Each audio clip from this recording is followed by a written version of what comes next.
আজকে দুপুরে রান্না করব গরুর মগজ। আর এই মগজটাকে প্রথমে আমি পরিষ্কার করে নিব, লাল লাল এই রগগুলো বের করে নিব পরিষ্কার করে। আর তাহলে ভিতর থেকে রক্তের মতো বের হবে, সেটা পরিষ্কার হয়ে যাবে। আর এই তো এখন আমি সুন্দর করে বেছে নিব।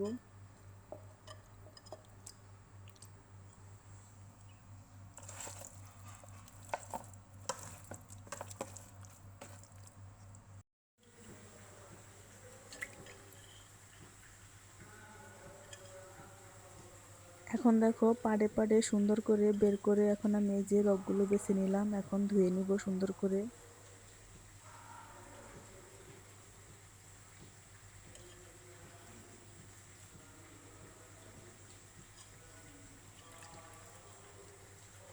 এই তো এখন পরিষ্কার হয়ে গেছে, এখন রান্না করতে চলে আসলাম।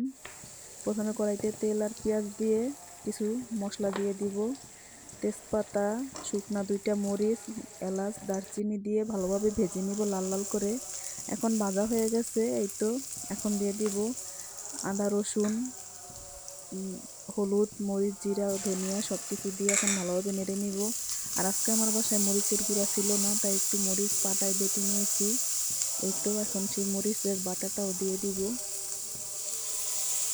এখন মরিচ বাটাটা দিয়ে ভালোভাবে একটু কষিয়ে নিব মশলাটা।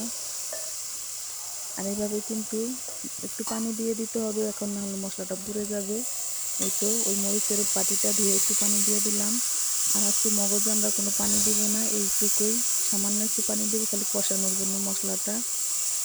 এই তো এখন একটু মশলাটাকে কষানোর জন্য একটু পানি দিয়ে দিব।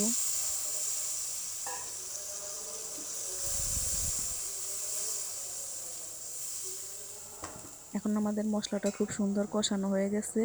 এখন আমাদের মগজটাকে আমরা আলু ভর্তার মতো করে একটু ভেঙে নিব। বেশি ভাঙবো না, যাতে একটু দলাটা ছেড়ে দেয়, একটু হালকা করে ভেঙে নিব মতে।